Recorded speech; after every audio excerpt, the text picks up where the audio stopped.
Assalamualaikum warahmatullahi wabarakatuh. Bismillahirrahmanirrahim. Walhamdulillah. Wassalatu wassalamu ala Rasulillah Muhammad ibn Abdullah wa ala alihi wa sahbihi wa mawalah amma ba'du. Para alim ulama, para asatiz, para guru yang hadir, mohon izin, mohon maaf tidak saya sebut satu demi satu sambil menunggu Bapak Kiai Haji Ma'ruf Amin yang sudah sampai, Wapres kita yang ke-13. Maka saya akan menyampaikan terkait dengan haul. Kemudian Pak Seko tadi Kiai Haji Muhyiddin udah izin seluruh pejabat pemerintah, wabil khusus pengurus Masjid Jami tadi apa Baitul Muttaqin. Dulu saya datang belum begini masjidnya nih, alhamdulillah pas datang yang kedua, nah, udah bagus. Berbicara terkait dengan haul, satu yang menjadi sebuah peringatan buat kita ini Bapak Ibu sekalian, bahwa perjalanan kita ini pasti akan berakhir, pasti berakhir. Tidak ada manusia yang tidak akan pernah berakhir hidupnya, siap ataupun tidak siap.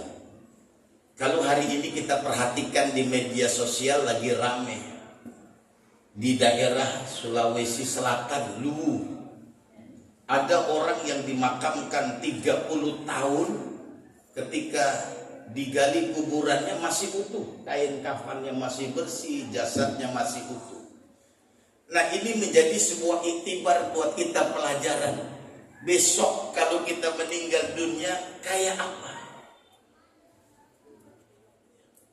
Besok nih Pak, Bu, kalau kita meninggal dunia nanti kayak apa?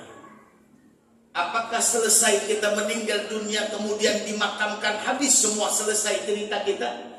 Wallahu a'lam. Innamal mar'u hadisun ba'dahu fakun hadisan hasanan liman wa'a. Kita ini tinggal cuman sejarah. Coba Pak, seandainya kita dimakamkan di makam keluarga, selesai dimakamkan, masihkah ada orang-orang yang datang untuk menziarahi makam kita? Masihkah ada orang-orang yang mau mendoakan kita? Ini yang harus menjadi sebuah iktibar.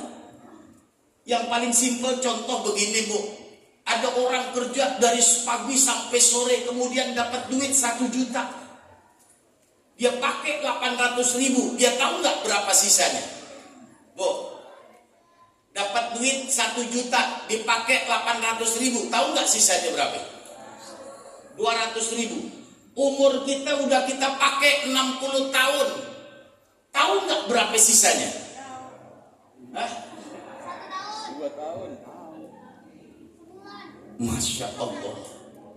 Apakah 70 tahun lagi? Apakah 100 tahun lagi? Wallahu a'lam. Kita nggak pernah tahu. Harusnya ini ketika kita memperingati haul menjadi sebuah iktibar. Iya, perjalanan manusia pasti akan berakhir. Kita bakal berakhir Pak. Tidak ada yang tahu dosa kita kecuali kita. Kita tahu bohong kita berapa, benci kita sama orang berapa, utang kita yang belum kita bayar berapa, kita tahu. Sanggupkah kita ketika nanti kembali menghadap kepada Allah mempertanggungjawabkan semua itu? Pak, Bu, wa man nu'ammirhu nunaqqisu fil khalqi. Semakin kesini umur kita, semakin berasa kekurangan kita Pak. Wa man nu'ammirhu nunaqqisu fil khalqi, berasa banget. Napas kita udah nggak kayak dulu. Kaki kita melangkah udah nggak kayak dulu. Makan kita udah nggak kayak dulu. Duduk kita di sini udah nggak kayak dulu lagi. Ya Allah. Apa yang harus menjadi sebuah peringatan buat kita Pak? Saya kadang-kadang mikir begini Pak, Bu. Ada orang di usia sudah senja begini, masih juga belum sanggup duduk di majelis taklim. Ada orang umur sudah tua kayak begini, masih juga nggak sanggup bangun di sulusul lain. Ada orang yang usianya udah 50-60 tahun, masih juga belum sanggup bangun setengah 4. Heran.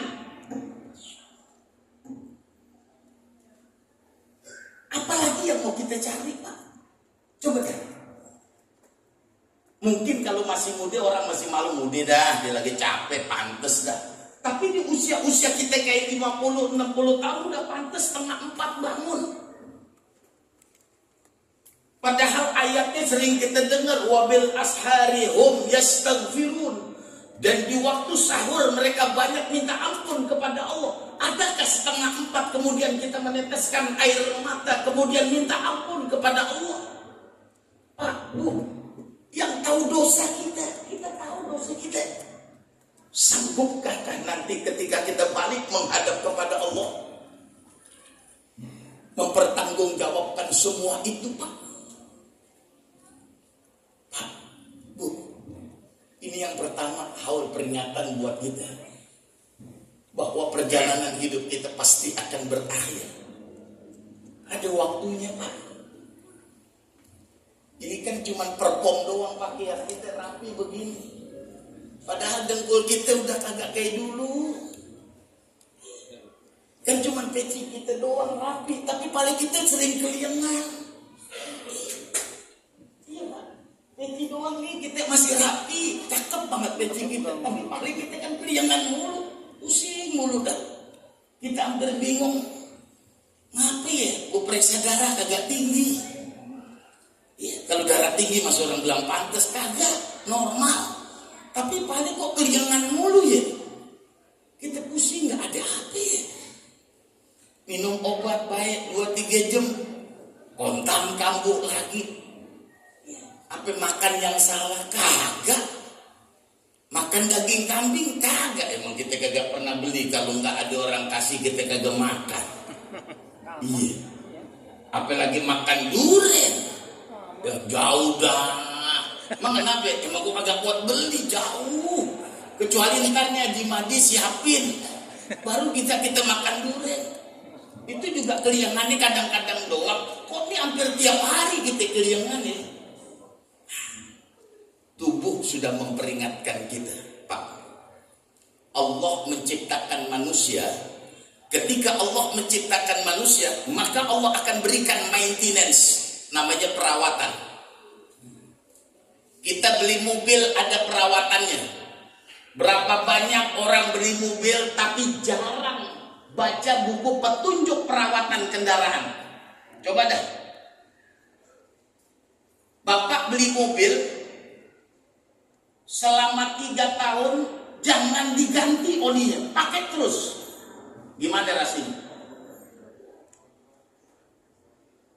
Mobil saja butuh perawatan, ada namanya maintenance, perawatan. Kalau sering dipakai minimal 2-3 bulan harus diganti. Kalau sudah sekian kilometer maka perlu diganti olinya. Allah menciptakan manusia ada maintenance. Maintenance yang pertama sholat. Kenapa subuh 2 rakaat? Kenapa zuhur 4 rakaat? Kenapa asar 4 rakaat?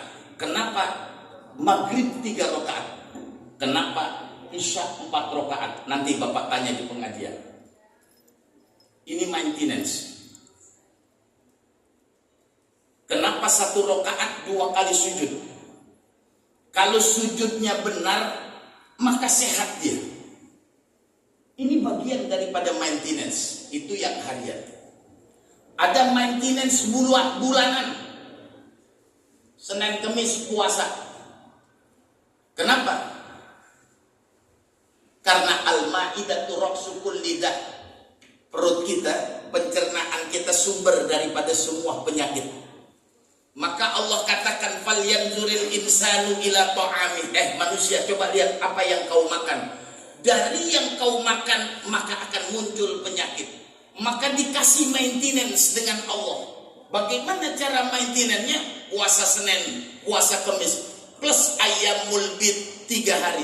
Sampai umur 50 tahun gak pernah puasa Senin, Kamis, apalagi ayyamul bid. Salah siapa kira-kira? Pak, ada orang Bu mau tidur makan. Masya Allah. Kita kan kalau mau tidur makan kan tidurnya jadi enak. Mungkin kita berpikir begitu. Tapi kan pencernaan jerit. Kata pencernaan, Bang, lo tidur kan gue pengen tidur juga Bang. Masya Allah, mati kita pules, kemudian pencernaan kita mencerna makanan. Bangun tidur kata pencernaan, mungkin dia kagak makan. Bangun tidur, dimakan lagi. Habis itu dia tidur, kata pencernaan, ini belum kelar, udah masukin lagi. Maka maintenance yang kedua adalah puasa.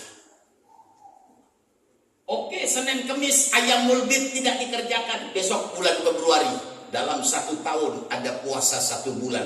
Dikasih maintenance, perawatan untuk tubuh kita. Maka Nabi mengatakan sumu tasihhu, puasalah kamu maka bakal sehat. Sampai hari ini kita belum pernah puasa Senin Kemis, apalagi Ayyamul Bid. Siapa yang salah? Begitu adilnya Allah kepada manusia. Ya. Apa selesai? Sholat, puasa, ada lagi maintenance? Ada. Dikasih sama Allah. Apa? Istirahat.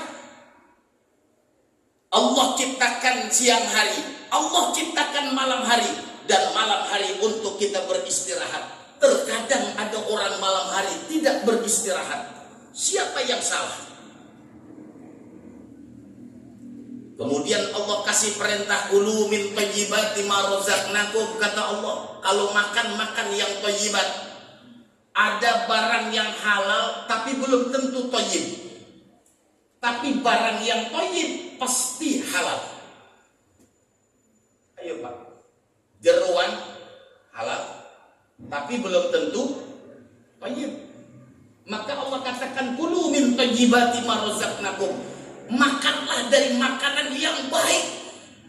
Subhanallah. Ini yang pertama, bahwa hidup kita ini pasti akan berakhir Pak. Siap ataupun tidak siap, kematian pasti bakal datang. Apakah kita meninggal dunia mengucapkan kalimat la ilaha illallah? Itu tergantung kita. Itu yang pertama. Yang kedua, hari ini kita haul memperingati orang tua kita, Bapak Kiai Haji Sami'un. Saya sering katakan di mana-mana begini Pak, Bu, yang namanya orang tua, pasti apa yang dilakukan buat anak, belum tentu apa yang dilakukan anak buat orang tua. Pak, hari ini nih, kita hadir di tempat ini. Kemudian pulang ada yang kita makan. Apakah kemudian pulang ada yang kita teng-teng? Kemudian sampai di rumah kita makan? Kadang-kadang enggak, nak, makan ini nak. Dulu orang-orang Betawi, khususnya Mampang sebelah sana itu, ada nama istilahnya milir, bawa susu. Dia nganterin susu dari Mampang. Makanya enggak mudik, milir. Sampai ke Tanjung Priuk naik motor, dulu kagak, naik sepeda. Berapa liter yang dibawa? Ada yang bawa 20 liter, 10 liter sebelah kanan, 10 liter sebelah kiri. Sepedanya kalau nanjak dia turun. Pak, naikin, enggak, ntar rusak. Dia tuntun tuh tanjakan, dia bawa beratnya sepeda, dia bawa 20 liter susu yang berat. Orang tua kita itu, anak-anak yang di rumah tahu kalau babanya itu kakinya pegel, kram. Dari Kemang bawa milir taruh ke Jakarta Utara. Tahu anaknya, kakinya bapaknya kram luar biasa. Masya Allah. Kemudian pulang, kemudian bapaknya ngeluh, oh, capek banget. Enggak. Pulang dari milir, dia ngombongin. Apaan tuh ngombongin? Ya. Yeah. Dia ngombongin. Dia ada waktu dia ngarit bawa sundung. Sundung apaan sundung? Panjang. Ngarit dibawa sundung. Ada yang taruh di belakang doang, ada yang dibawa dua pikul, depan atuk, belakang atuk. Dia main ke kebun, dibabat tuh semua rumput, puunan, taruh di sundung. Kenapa? Karena miari kambing, karena miari sapi. Dibawa tuh, ditentek, taruh di sundung. Ini cerita di luar itu. Kadang-kadang kan ada buah namanya buah kedongdong. Ya. Itu asal katanya gara-gara orang Betawi ketika ngambil rumput bawa sundung, taruh di apaan? Rumputnya taruh di sundung. Ketika dia lagi bawa, temennya tanya, "Bang, itu buah apaan?" Kagak tahu. Orang tadi kedongdong gitu. Akhirnya jadi disebut kedongdong, padahal iya ke bawah tuh orang Betawi. Buah apaan? Kedongdong. Padahal tadi ditanya, "Bang, buah apaan?" Orang kedongdong gitu. Akhirnya orang bilang namanya buahnya, dia gak tahu apa bener kagak, cerita doang. Orang cerita mau gimana aja, yang penting jadi. Pak, itulah orang tua kita. Itu mereka yang milir. Orang Betawi dulu jarang yang pada kerja kantor, tapi hebat orang Betawi, apa aja denes. Iya. Ditanya, "Bapak lu mana?" "Lagi denes." Iya, padahal lagi bungkusin belimbing. Lah kan kalau cerita denes sudah apaan? Lah kerja deh, abang kerja di mana? Lah kagak di kebun lagi bungkusin belimbing. Lah kok denes? Lah denes. Biar kelihatan keren kerja, jadi denes dibilang. Orang Betawi mana mau kalah dia denes. Nggak kerja aja denes, gimana dia kerja? Iya, kagak kerja denes. Wah, mana? Gua lagi denes gitu. Ngapain kanya temennya denes, masih denes juga. Pak, ini orang tua luar biasa. Belum mereka yang bercocok tanam, orang-orang Betawi, apalagi orang Jawa yang bapaknya di kampung, kemudian menanam padi di sawah. Apakah habis tanam kemudian selesai? Enggak. Saya pernah di Mbah Maimun, saya pernah di Tebu Ireng, saya pernah di Peloso. Saya masih di Tebu Ireng, saya lihat ikut bapak kos saya, apa namanya, pergi ke sawah. Ya Allah, dia macul, habis itu disiramin air, dibajak. Dulu masih ada sampi, pakai sapi dah tuh. Emang tempatnya ber-AC, ada kipas angin? Kagak. Kata orang Jawa, panas. Kalau panas dikit, panas. Tapi kalau bilang, "Yogor ya, panas." Panas, itu udah panas banget. Panasnya panas. Masya Allah. Habis itu dia nandur, nanem sambil mundur. Maka disingkat menjadi nandur. Nandur itu kan nanam sambil mundur. Dia nanam gitu. Rapi dijejerin, rapi semua. Selesai? Enggak. Masih dikasih pupuk. Ketika akan panen, selesai? Enggak. Masih ditungguin malamnya. Dibikin boneka-bonekaan supaya burung gak datang. Selesai panen, mulai tuh dipanen padinya. Dulu masih belum ada mesin, digebugin. Masya Allah, dapat berapa karung dia jual. Sebagian dia tanam di belakang, ditaruh di belakang rumah. Ntar kapan-kapan kalau butuh dia ambil. Begitu lelahnya orang tua kita dulu. Apa haji buat anak? Pak, kita beli tanah yang banyak, ya. Saya kira Pak Jaya bikin telepon. Nah, kalau udah selesai bilangin aja nggak apa-apa. Iya, iya. Enggak. Orang tua itu apa haji buat anak, Pak? Dia punya kebun gede banget, emang buat kita. Tapi kadang-kadang kita ini yang namanya anak suka suuzon namanya abah, suka suuzon namanya orang tua kita, abah sayangnya ame adik doang. Iya. Kalau yang bontot aja dah, apa aja diturutin. Iya. Kadang-kadang abah sama abang lo sewot mulu dah. Apaan aja namanya anak pertama, lo disuruh dia mulu. Kadang kita nih sebagai anak pertama kan sering ngomong, bah kan adik lu masih kecil. Padahal udah SMA masih kecil. La ilaha illallah, adik kita ngambek mau motor dibeliin sama abah kita sepede. Masya Allah, dalam hati kita pikir abah kagak adil banget. Padahal abah kita lagi kasih pelajaran buat kita, bah, lu anak pertama, kalau lu sukses lu bisa bantuin adik-adik lu. Ya, tuh kebun gua beli buat lu. Lu jangan pakai ribut. Ntar kalau bapak udah kagak ada lu pinggir-pinggir. Oh pinggir-pinggir apaan tuh? Lu pinggir-pinggir. Kadang-kadang kita ini sebagai anak yang paling tua, jarin dah gua ngalah, gua di belakang, lu pada di depan. Begitu luar biasa sayangnya Masya Allah orang tua kita. Pak, alhamdulillah, ahlan wa sahlan, Bapak Kiai Haji Ma'ruf Amin, Wakil Presiden Republik Indonesia yang ke-13.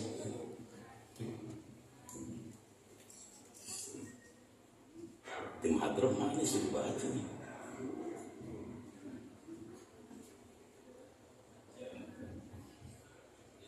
Salatullah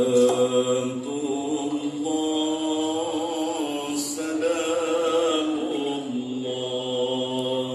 ala Taha Rasulillah. Salatullah salamullah ala Yasin Habibillah. Salatullah salamullah ala Taha Rasulillah. Salatullah salamullah ala Yasin Habibillah.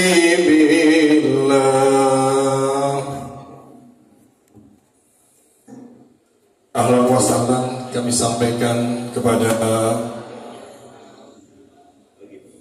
Bapak Profesor Dr. Kiai Haji Ma'ruf Amin selaku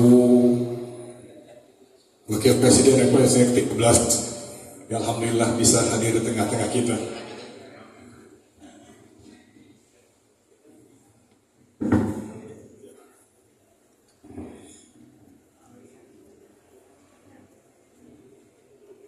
Izin Kiai Ma'ruf, izin Pak Wapres. Maaf Kiai. Ya, guru saya udah datang. Ya, silo juga kita. Terakhir Bapak Ibu sekalian, haul ini ayo pertama jadikan momentum manfaat buat kita mempersiapkan perjalanan kita nanti. Masih ada perjalanan panjang yang akan kita hadapi. Yang kedua, jadikan haul ini iktibar pelajaran buat kita bahwa orang tua kita itu punya jasa. Yang jasa orang tua kita itu tidak akan pernah sanggup kita balas. Tapi orang tua cuma butuh satu.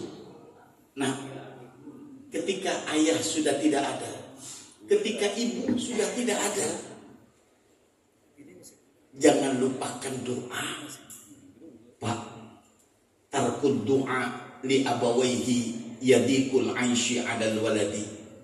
Meninggalkan doa buat orang tua, hidupnya anak keblangsak. Luangkan waktu kita Pak, selesai sholat baca Fatihah sekali saja buat bapak kita, sekali aja buat ibu kita. Masih sih nggak sanggup. Padahal bapak sudah mencurahkan keringat tenaga buat kita. Ibu kita sudah mengeluarkan kelelahan dan keletihan ketika dia menggendong kita, masa kita nggak sanggup baca Fatihah? Satu saja buat ibu saya, buat ibu kita, satu saja buat bapak kita.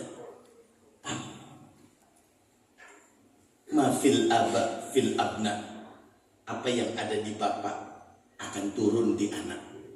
Kalau hari ini kita jarang doain bapak kita, jangan berharap nanti anak-anak kita bakal doain kita.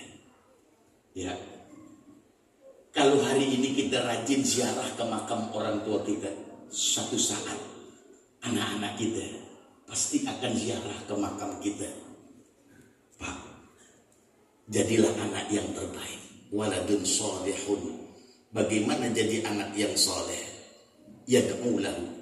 Maka anak yang soleh itu teridentifikasi ketika dia sanggup mendoakan orang tuanya. Kalau dia tidak sanggup mendoakan orang tuanya, dipertanyakan kesolehannya. Mudah-mudahan kita yang hadir pada kesempatan kali ini kembali menghadap kepada Allah dalam husnul khatimah. Kita senantiasa mendoakan kedua orang tua kita yang dihaulkan pada kesempatan kali ini. Kita doakan semuanya dijadikan min ahlil jannah. Anak keturunannya dijadikan minas salihin salihat. Ala hadhihi niyah al-fatihah. A'udzu billahi minasy syaithanir rajim. Bismillahirrahmanirrahim. Alhamdulillahi rabbil alamin. Ar-rahmanir rahim. Maliki yaumiddin. Iyyaka na'budu wa iyyaka nasta'in. Ihdinas siratal mustaqim. Siratal ladzina an'amta 'alaihim ghairil maghdubi 'alaihim waladdallin. Amin. Demikian, terima kasih, mohon maaf. Wabillahi taufik wal hidayah. Wassalamualaikum warahmatullahi wabarakatuh. Waalaikumsalam.